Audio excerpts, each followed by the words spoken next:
我遇到了这个朋友之后，我才知道，真正的朋友就是那些能无条件相信的人。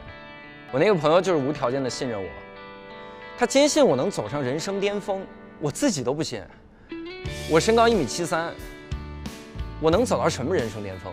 我这辈子唯一的人生巅峰，可能就是我垫个脚，这就是我的人生巅峰，这是我的人生低谷。